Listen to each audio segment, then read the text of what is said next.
అర్జునుడికి ఇచ్చిన 21 ముఖ్యమైన సూత్రాలను మీకోసం తీసుకొచ్చాము. ఇవి మీ వర్తమాన మరియు భవిష్యత్తు బాధలను, కష్టాలను తొలగించడంలో సహాయపడతాయి. గీత జ్ఞానం అమృతంతో నిండి ఉంది. ఇది మనిషి చచ్చిపోయిన మనస్సుకు, జీవితానికి కొత్త జీవం పోస్తుంది. నేను హామీగా చెప్తున్నా, ఈ 21 సూత్రాలను ఎవరైతే శ్రద్ధగా వీడియో చివరి వరకు వింటారో వారికి తమ ప్రతి సమస్యకు పరిష్కారం దొరుకుతుంది. వారు కోరుకున్న ప్రతి దానిని సాధిస్తారు. కాబట్టి ఈ వీడియోలో ఒక్క సూత్రాన్ని కూడా మిస్ చేయకండి మరియు వీడియోని చివరి వరకు పూర్తిగా వినండి. రండి ప్రారంభిద్దాం. శ్రీమద్ భగవద్గీత యొక్క మొదటి ఉపదేశం ఏమిటంటే, చాలా తీపిగా మాట్లాడేవారితో, మిమ్మల్ని అతిగా పొగిడేవారితో జాగ్రత్తగా ఉండాలి. ఎందుకంటే ప్రజలు తీపిగా మాట్లాడేది మీ నుంచి తమ స్వార్థం నెరవేర్చుకోవాలనుకున్నప్పుడే. మీ పొగడ్తలు కూడా అప్పుడే వస్తాయి. వారికి మీ ద్వారా ఏదో సాధించాలనుకున్నప్పుడు. గుర్తుంచుకోండి, పొగడ్తలు జీవితంలో ఉచితంగా రావు. ఎవరైనా మిమ్మల్ని పొగుడుతున్నారంటే దానికి మీరు ఏదో ఒక ధర చెల్లించాల్సి ఉండండి. అందుకే అతిగా తీపిగా మాట్లాడేవారితో, అతిగా పొగిడేవారితో కాస్త జాగ్రత్తగా ఉండండి. శ్రీమద్ భగవద్గీత యొక్క రెండవ ఉపదేశం ఏమిటంటే, కళ్లకు నిజమనిపించే విషయంపై కూడా వెంటనే నమ్మకం పెట్టకూడదు. మీరిలాంటి కథలు చాలా వినుంటారు. కళ్లకు కనిపించే విషయం కూడా కొన్నిసార్లు నిజం కాదు. అందుకే నమ్మకం పెట్టడంలో ఆత్రపడకండి. గీత యొక్క మూడవ ఉపదేశం, ఇది ఫలాపేక్షతో కర్మలు చేసే మనిషి మనస్సు ఎప్పటికీ శాంతంగా సంతృప్తిగా ఉండదు. ఎందుకంటే అతని ఆశలు ప్రతి కొత్త శిఖరాన్ని చేరుకుంటూ ఉంటాయి. అలాంటి వాడి మనస్సు ఎన్నటికీ సంతృప్తి, ఆనందాన్ని అనుభవించలేదు. ఫలాపేక్షతో కర్మలు చేసేవాడు ఆశించిన ఫలం రాకపోతే నిరాశకు, బాధకు గురవుతాడు. భగవాన్ శ్రీ విష్ణుమూర్తి అర్జునుడితో ఇలా అన్నారు, నీవు నీ మనస్సును నాకు సమర్పించు. ఈశ్వరుడిపై నమ్మకముంచి నిస్వార్థంగా, నిష్కపటంగా, నిష్పాపంగా, నిష్పక్షపాతంగా, ఫలాపేక్ష లేకుండా కర్మలు చేస్తూ పో. నీ జీవితం సుఖంతో, సంతృప్తితో నిండిపోతుంది. దుఃఖం నిన్ను తాకలేదు. మోక్షం సిద్ధిస్తుంది. అనంతమైన ఇచ్ఛలు మనిషిని తన ఇంద్రియాల బానిసగా మారుస్తాయి. మన ఇతరుల గురించి చెడుగా మాట్లాడినప్పుడు వారి భాగ్యంలో ఉన్న బాధలను, కష్టాలను కూడా మనం అనుభవించాల్సి వస్తుంది. ఎవరి పట్ల చెడు భావనలు, ఈర్ష్య, చెడు ఆలోచనలు పెంచుకోవడం, చెడుగా మాట్లాడడం, తమ ధర్మాన్ని, కర్తవ్యాన్ని పాటించని వారు ఎన్నటికీ మోక్షాన్ని పొందలేరు. మంచి కర్మ చేస్తే ఫలం తప్పక వస్తుంది. చెడు కర్మ చేస్తే శిక్ష కూడా తప్పక వస్తుంది. సామెతలు, నీవు భూతవర్తమాన భవిష్యత్తులో జరిగే ప్రతి సంఘటన యొక్క పరిణామాలను చూడగలవు. కాబట్టి ఫలితాల గురించి చింతించకుండా నీ కర్మలను నిరంతరం చేస్తూ ఉండు. కర్మ మంచిదైనా చెడ్డదైనా అది ఫలమిచ్చే వరకు నిన్ను వెంటాడుతూనే ఉంటుంది. అంటే కర్మ చేసినవాడు తన కర్మల ఫలితాలను పూర్తిగా అనుభవించే వరకు అది వదలదు. సమయానికి ముందు భాగ్యానికి మించి ఎవరికి ఏదీ దొరకదు. సామాన్య మనిషి ఎల్లప్పుడూ ఉత్తమ మనుషులను చూసి వారి ఆదర్శాలను అనుసరించి వారిలాగే అవ్వాలని ప్రయత్నిస్తాడు. నీవు ప్రపంచాన్ని ఏ దృక్పథంతో చూస్తావో ప్రపంచం నిన్ను అలాగే చూస్తుంది. చెడు అలవాట్లు, చెడు విషయాలు, బాహ్య సౌందర్యం పట్ల మనిషి ఆకర్షితుడవుతాడు. అది అతను తన ఇంద్రియాల బానిస అయినప్పుడు. ఒక చిన్న దీపం యొక్క వెలుగు పెద్ద చీకటిని తొలగిస్తుంది. అలాగే నీ మనసులోని అజ్ఞాన చీకటిని సానుకూల ఆలోచనలు, జ్ఞాన వెలుగుతో తొలగించు. అజ్ఞానం స్వయంగా నశిస్తుంది. శ్రీమద్ భగవద్గీత యొక్క 4వ ఉపదేశం ఏమిటంటే, ఇతరులలో సహాయం కోరడం మానేయండి. మీ మనస్సు యొక్క అతిపెద్ద బలహీనత ఏమిటంటే, మీరు ఇతరులలో సహాయం కోరడం. ఇది మిమ్మల్ని బలహీనంగా చేస్తుంది. ఇది మీపై మీకు ఉన్న నమ్మకాన్ని తగ్గిస్తుంది. ఇతను నా సహాయము అని ఆలోచించేవారు కష్ట సమయంలో అత్యంత బాధలో ఒంటరిగా ఉంటారు. మీరు కేవలం ఈశ్వరుణ్ణే మీ సహాయంగా చేసుకోండి. చూడండి, ఇప్పుడు మీ కష్టం వస్తే ఆయన ఎవరో ఒకరిని మీ సహాయానికి పంపుతారు. ప్రపంచాన్ని సహాయంగా చేసుకోకండి. తమకు తాము సహాయం కోరుకునేవారు మీకు సహాయం ఎలా అవుతారు? కాబట్టి మీ సహాయంగా ప్రపంచాన్ని కాదు, ఈశ్వరుణ్ణి చేసుకోండి. గీత యొక్క 5వ ఉపదేశం ఏమిటంటే, కోపం మనిషిని నాశనం చేస్తుంది. కోపిస్తే స్నేహితులుండరు, అందరూ దూరమవుతారు. అతని సంబంధాలన్నీ నాశనమవుతాయి. తన కోపాన్ని నియంత్రించలేనివాడు జీవితంలో ఏమీ నియంత్రించలేడు. శ్రీమద్ భగవద్గీత యొక్క 6వ ఉపదేశం ఏమిటంటే, ఈశ్వరుడిపై నమ్మకముంచి హృదయపూర్వకంగా ఆయనను స్మరిస్తే ఆయన ఏదో ఒక రూపంలో వచ్చి మీకు సహాయం చేస్తాడు. ఈశ్వరుడు మీ మాట వింటాడా లేదా అనేది మీ శ్రద్ధ, విశ్వాసం మరియు భక్తిపై ఆధారపడి ఉంటుంది. ఎవరికైనా మంచి చేసి దాన్ని ఎప్పుడూ ఒక బాధ్యతగా భావించవద్దు. లేకపోతే ఆ కర్మ వ్యర్థమవుతుంది. దానివల్ల వచ్చే గౌరవం కూడా నశిస్తుంది. నేను ఎంతమందికి సహాయం చేశానని అహంకారం పెంచుకోకండి. ఎందుకంటే చేసేది ఈశ్వరుడే. మీరు కేవలం ఒక మాధ్యమం మాత్రమే. కోపం వృధా. కోపంతో ప్రతిస్పందిస్తే ఈశ్వరుడి కర్మన్యాయంపై మీకు నమ్మకం లేదని అర్థం. మనస్సులో సందేహాలను ఎప్పుడు పెంచుకోవద్దు. ఈ సందేహాలు మనస్సులో అపార్థాల పర్వతాలను సృష్టిస్తాయి. జీవితంలో సుఖశాంతిని హరిస్తాయి. ఎవరైనా నీతో చెడుగా ప్రవర్తిస్తే కర్మ మరియు సమయం వారి లెక్కను తీరుస్తాయి. ఉపకారం కాదు, పరోపకారం చెయ్యి. చింత కాదు, చింతన చెయ్యి. మనస్సును ఎల్లప్పుడూ నియంత్రణలో ఉంచు, లేకపోతే ఈ మనస్సుని అతిపెద్ద శత్రువై నీచ చెడు కర్మలు చేయిస్తుంది. ధ్యానం ఎల్లప్పుడూ బుద్ధి కంటే ఉన్నతమైనది. అందుకే జ్ఞానాన్ని సంపాదిస్తూ ఇతరులతో పంచుకుంటూ ఉండు. తద్వారా ఇతరుల జీవితాలు సంతోషమవుతాయి. ఒకే వ్యక్తికి ఎల్లప్పుడూ సహాయం చేయవద్దు. అతను స్వయం సమర్థుడయ్యే వరకు మాత్రమే సహాయం చెయ్యి. ఫలాపేక్షతో కర్మలు చేసేవాడు కర్మలకే బందీ అవుతాడు. ఎవరూ జన్మతః గొప్పవారు కాదు, తమ కర్మల ద్వారానే గొప్పవాడవుతాడు. ప్రపంచం, ప్రజలు నీవు చూడాలనుకున్నట్లే కనిపిస్తారు. నాది, నీది, చిన్నది, పెద్దది, సొంతం, పరాయి అనే భావనలను మనస్సు నుంచి తొలగించు. అప్పుడు అంతా నీదే, నీవు అందరివాడవు. ఫలాపేక్ష లేకుండా నిరంతరం కర్మలు చేసేవాడే తన జీవితాన్ని సుఖమయం, సంతృప్తిదాయకంగా మార్చుకోగలడు. నీవు ఇంద్రియాలను నీ నియంత్రణలో ఉంచుకుంటే ఎలాంటి దుర్మోహం కూడా నిన్ను కదిలించలేదు. శాంతి అతనికే లభిస్తుంది. ఎవడైతే నేను, నాది, నేను చేశాననే లాలస నుంచి బయటపడతాడో, ఏ వస్తువు, స్థలం లేదా వ్యక్తితో అతిగా అనుబంధం ఏర్పడితే అది ఒకరోజు దుఃఖానికి అతిపెద్ద కారణమవుతుంది. కనీసంలో సంతోషంగా ఉండగలిగినవాడు ఎక్కువ కోరుకునివాడే జీవితంలో సంతృప్తిగా ఉంటాడు. గీత యొక్క 7వ ఉపదేశం ఏమిటంటే, నీ మనస్సును శాంతంగా ఉంచడం నేర్చుకో. ఎందుకంటే అశాంత మనస్సు జీవితంలో దుఃఖం తప్ప మరేమీ ఇవ్వదు. శాంతమైన మనస్సు మాత్రమే నీకు ప్రేమను, ఆనందాన్ని ఇస్తుంది. దుఃఖం, సుఖమనేవి కేవలం శాంత మనస్సు యొక్క ఫలితాలు. అశాంత మనసు దుఃఖాన్ని జన్మిస్తుంది, శాంత మనసు పరమానందాన్నిస్తుంది. గీత యొక్క 8వ ఉపదేశం, ఎవరితోనూ అతిగా అనుబంధం పెట్టుకోవద్దు. దుర్యోధనుడి తండ్రి ధృతరాష్ట్రుడికి సింహాసనంపై అత్యధిక మోహం ఉండేది. సింహాసనం తప్ప ఏమీ కనిపించేది కాదు. ఆ సింహాసనం పట్ల అతని అతిగా ఉన్న మోహం మొత్తం రాజ్యాన్ని నాశనం చేసింది. అనేక మంది మరణాలకు కారణమైంది. నీవు కూడా ఎవరి వెనకైనా అతిగా పిచ్చిగా పడితే అది నీకు దొరికినా దొరకపోయినా నీ జీవితాన్ని నాశనం చేస్తుంది. గీత యొక్క 9వ ఉపదేశం, ఆధ్యాత్మిక జ్ఞానమే జీవితాన్ని సుఖమైన మార్గంలో నడిపిస్తుంది. ఇతరుల మాటలపై ఎక్కువ శ్రద్ధ పెడితే నీపై నీకున్న నమ్మకం తగ్గిపోతుంది. అందుకే నీపై నీవు నమ్మకం ఉంచి నీ బలంతో ముందుకు సాగి నీ మార్గాన్ని నీవే నిర్ణయించుకో. జీవితంలో ఏ క్షణంలో ఏమైనా జరగవచ్చు. జీవితం సీమితం. సమయాన్ని వృధా చేయవద్దు. చెడు గతాన్ని గుర్తు చేసుకుని బాధపడటం కంటే దాని నుంచి పాణ్యం నేర్చుకుని నీ వర్తమానాన్ని మెరుగుపరుచుకుని ఉత్తమ భవిష్యత్తును నిర్మించుకో. ఏ విషయం గురించి చింతిస్తున్నావు? కర్మ చెయ్యి. ఈశ్వరుడిపై నమ్మకం ఉంచు. ఏమవుతుంది, ఏమవ్వదు అనేది ఈశ్వరుడిపై వదిలేయ్. నీవు ఎంత ఎక్కువ పురుషార్థం చేస్తావో స్వర్గ మార్గం అంత సులభమవుతుంది. నీవు నిన్ను ఈశ్వరుడి చరణాలకు సమర్పించుకో. నిత్యం మంచి కర్మలు చెయ్యి. ఇతరులకు మేలు చెయ్యి. సరైన మార్గం చూపించు.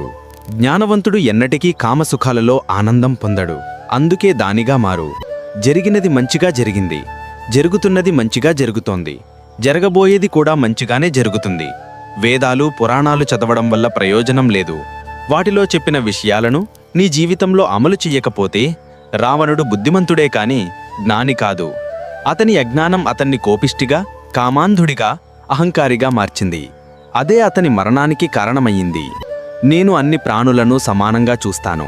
నాకు ఎవరు తక్కువ ప్రియమైన వారు కాదు, ఎక్కువ ప్రియమైన వారు కాదు. నీ దానం నీకు మాత్రమే పరిమితమైతే అది వ్యర్థం. సమాజం, ప్రపంచం కళ్యాణం కోసం ఉపయోగపడని జ్ఞానం వల్ల ఉపయోగం లేదు. నీవు ఎందుకు వృధాగా చింతిస్తావు? ఎందుకు భయపడతావు? నిన్ను ఎవరు చంపగలరు? ఆత్మ ఎప్పుడూ జన్మించదు. ఎవరు దానిని చంపలేరు. ఇదే జీవితం యొక్క అంతిమ సత్యం. మనిషి కర్మలే అతన్ని ఈశ్వరుడికి దగ్గర చేస్తాయి లేదా దూరం చేస్తాయి. అందుకే ఎల్లప్పుడూ మంచి కర్మలు చెయ్యి. ఈ భూమిపై పాపం, అహంకారం, అధర్మం తారాస్థాయికి చేరినప్పుడల్లా నేను దాని నాశనం కోసం ధర్మాన్ని పునరుద్ధరించడానికి అవతారం తీసుకుంటాను. కర్తవ్య భావనతో ఆలోచన లేకుండా అవసరమైన వ్యక్తికి ఇచ్చే దానం సాత్విక దానం అనబడుతుంది. మనస్సును జయించినవాడు పరమాత్మను ఇప్పటికే సాధించాడు. ఎందుకంటే అతను శాంతిని పొందాడు. అలాంటి మనిషి మనసుపై సుఖం, దుఃఖం, చలి, వేడి, గౌరవం, అవమానం ఏమీ ప్రభావం చూపవు. విద్వాంసులు జీవితం కోసం గాని మరణం కోసం గాని శోకించరు. గృహస్థ జీవితంలో సమాజంలో ఉంటూ పరోపకారం చేయడం, తమ కర్తవ్యాలను నిష్టగా నీతితో నిర్వర్తించడం కూడా గొప్ప తపస్సుతో సమానం. గీత యొక్క 10వ ఉపదేశం ఏమిటంటే, నీవే నీకు శత్రువుగా మారావు. వ్యాపారంలో చూడండి, సంబంధాలలో చూడండి, ఏ రంగంలో చూసినా మనిషే మనిషికి నష్టం కలిగిస్తున్నాడు. పోటీ ఎంతగా పెరిగిపోయింది. దొంగతనాలు, నేరాలు ఎంతగా పెరిగిపోయాయి. శాస్త్రాలలో కలియుగ లక్షణాలు రాశారు. ఒకరోజు మనిషే మనిషిని తింటాడు. ఆ సమయం వచ్చేసింది. మనిషే మనిషిని తింటున్నాడు. ఒకరి వ్యాపారాన్ని, ఉద్యోగాన్ని, జీవిత సంతోషాన్ని హరిస్తున్నాడు. బాధలో ఉన్నవాడిని మరింత బాధ పెడుతున్నాడు. సంతోషంగా ఉన్నవాడిని కష్టపెడుతున్నాడు. అందరూ మనుషులమని చెప్పుకుంటున్నాం, కాని మానవత్వం ఎక్కడా కనిపించడం లేదు. ఒక సేట్ ఇంటి నుంచి ఒక బెచ్చగాడు బయటకు వస్తున్నాడు. అతను, నాకొక గ్లాసు నీళ్లు ఇవ్వండి, చాలా దాహం వేస్తోంది, చాలా దూరం నడిచి వచ్చాను, నా ప్రాణం పోతోంది అని అడిగాడు. సేట్ అన్నాడు, ఇప్పుడు ఇక్కడ ఎవరూ లేరు, ఎవరైనా వస్తే నీకు నీళ్లు ఇస్తారు. కాసేపటి తర్వాత ఆ బెచ్చగాడు మళ్ళీ అడిగాడు, దయచేసి ఒక గ్లాసు నీళ్లు ఇవ్వండి, నేను వెళ్ళిపోతాను, నా ప్రాణం పోతుంది, ఇక్కడ దగ్గరలో ఎవరి ఇల్లు కనిపించడం లేదు.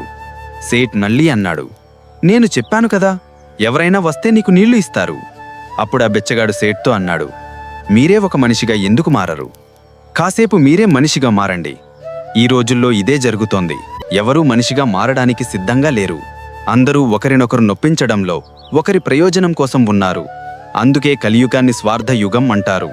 ప్రజలు కేవలం స్వార్థం కోసమే ఒకరితో ఒకరు కలుస్తారు. గీత యొక్క 11వ ఉపదేశం ఏమిటంటే, జీవితంలో ఎప్పుడూ ఎవరి అవసరం మీద ఆధారపడకు. నీవు ఎవరి అవసరం మీద ఆధారపడినంత వరకు ఎవరూ నీకు బాధ కలిగించలేరు, నీ ప్రయోజనం తీసుకోలేరు. నీవు ఎవరి అవసరం మీద ఆధారపడితే వాళ్ళు నీ ప్రయోజనం తీసుకోవడం ప్రారంభిస్తారు. నీవు నీ జీవితాన్ని ఎవరి అవసరం మీద ఆధారపడేలా చేస్తే ఆ రోజు నుంచి నీవు వారి బానిసగా మారుతావు. చనిపోవడం కంటే దారుణంగా ఉంటుంది. అవసరం శరీరానికి లేదా పనికి మాత్రమే కాదు, అతిపెద్ద అవసరం మనస్సుది. గుర్తుంచుకో, తల్లిదండ్రులు తప్ప ఈ ప్రపంచంలో ఇప్పటి వరకు ఎవరు పుట్టలేదు. నీవు వారి అవసరం మీద ఆధారపడితే వారు నీ ప్రయోజనం తీసుకోకుండా ఉండరు. అందుకే జీవితంలో ఎప్పుడూ ఎవరి అవసరం మీద ఆధారపడకు. గీత యొక్క 12వ ఉపదేశం ఏమిటంటే, విఫలమైన భయంతో మళ్లీ ప్రయత్నం చెయ్యని మనిషి జీవితంలో పెద్ద విజయాన్ని ఎన్నటికీ సాధించలేడు.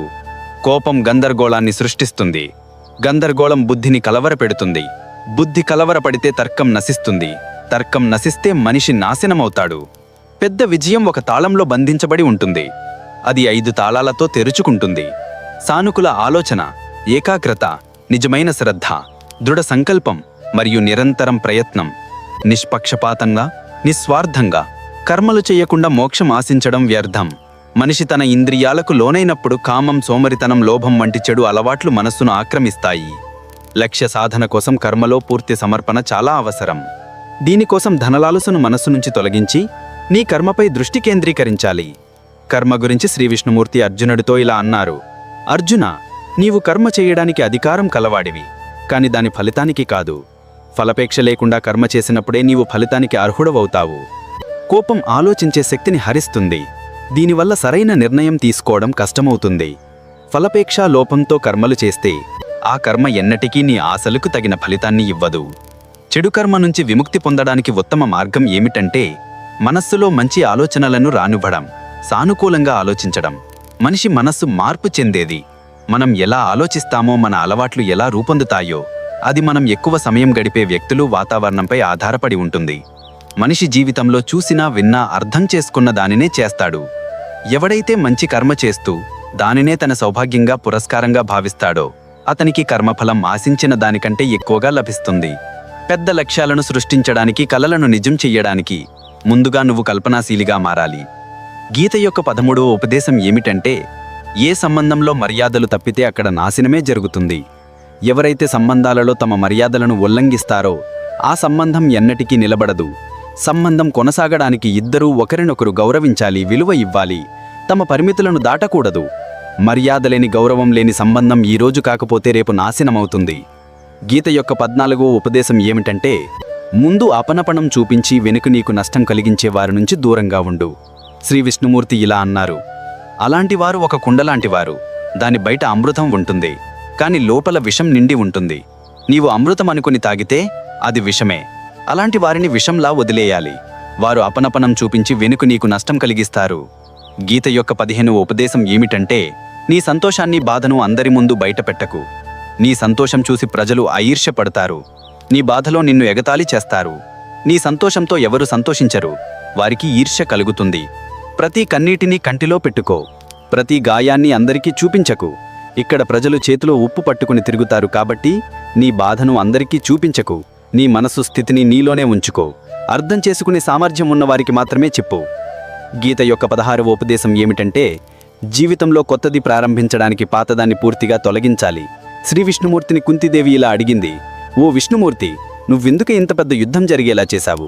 అందుకు శ్రీ విష్ణుమూర్తి, అధర్మం చాలా పెరిగిపోయింది.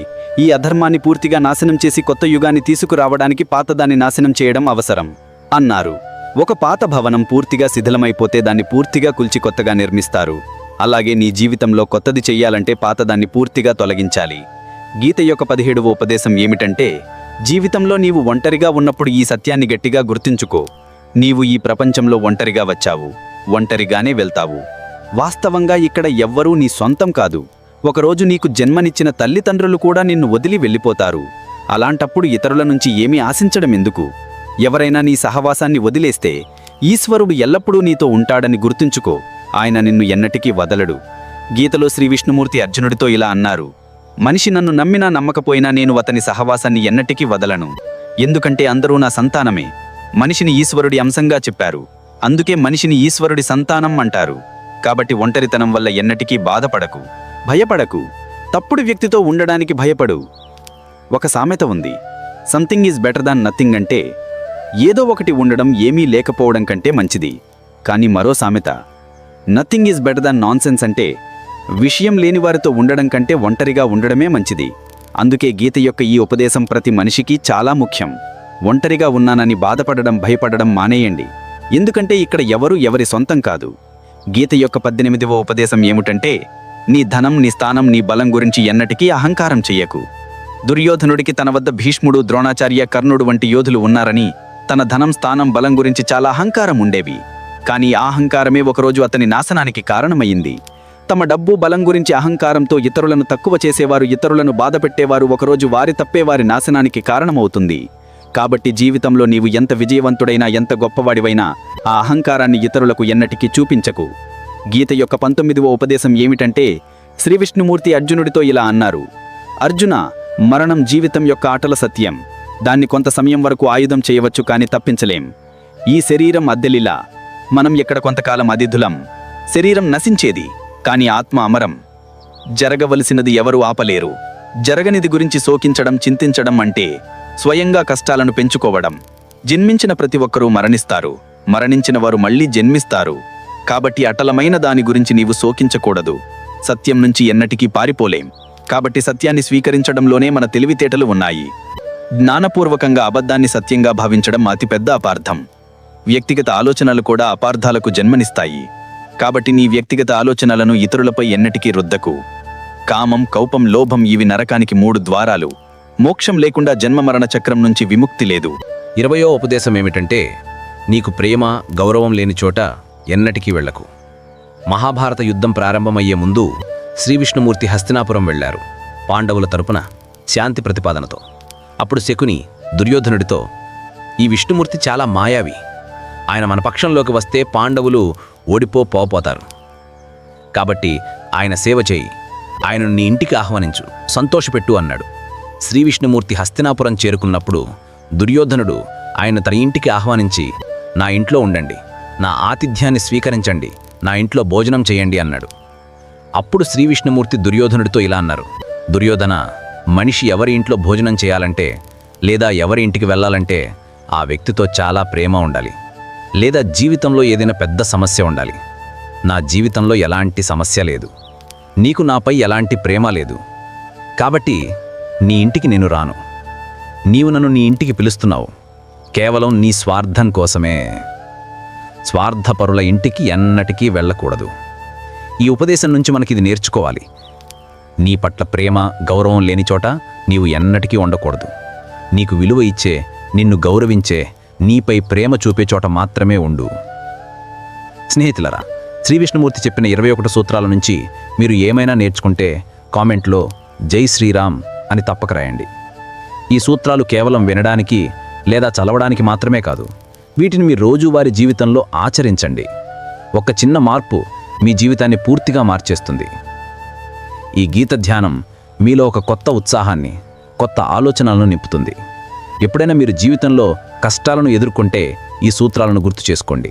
అవి మీకు మార్గదర్శకంగా నిలుస్తాయి, మీ మనసుకు శక్తిని, ధైర్యాన్ని ఇస్తాయి. స్నేహితులారా, ఈ గీత సూత్రాలు మనకొక దివ్య దీపంలా ఉన్నాయి. చీకటిలో మన మార్గాన్ని వెలిగించే ఈ జ్ఞానం మనల్ని అజ్ఞానం నుంచి విముక్తి చేస్తుంది. ఈ సూత్రాలను మీ హృదయంలో లోతుగా నాటుకోండి. మీ జీవితంలో ప్రతి అడుగులో వీటిని అనుసరించండి. ఈ ధ్యానం మీకు కేవలం సంతోషాన్ని మాత్రమే కాదు, మోక్ష మార్గాన్ని కూడా చూపిస్తుంది. ఈరోజు మనం ఈ గీత సూత్రాల గురించి మాట్లాడుకున్నాం, కానీ ఇవి కేవలం మాటలు కాదు, ఇవి జీవితాన్ని గెలిచే సూత్రాలు. ఈ సూత్రాలను ఆచరించడం ద్వారా మీరు మీ జీవితంలో ఒక కొత్త అధ్యాయాన్ని ప్రారంభించవచ్చు. ఒక్కసారి ఈ సూత్రాలను మీ జీవితంలో అమలు చేసి చూడండి, మీరులోనే ఒక అద్భుతమైన మార్పును చూస్తారు. చివరగా నా హృదయపూర్వక కోరిక ఏమిటంటే, ఈ గీత సూత్రాలు మీ జీవితంలో కొత్త ఆశలను, కొత్త ఉత్సాహాన్ని తీసుకువస్తాయి.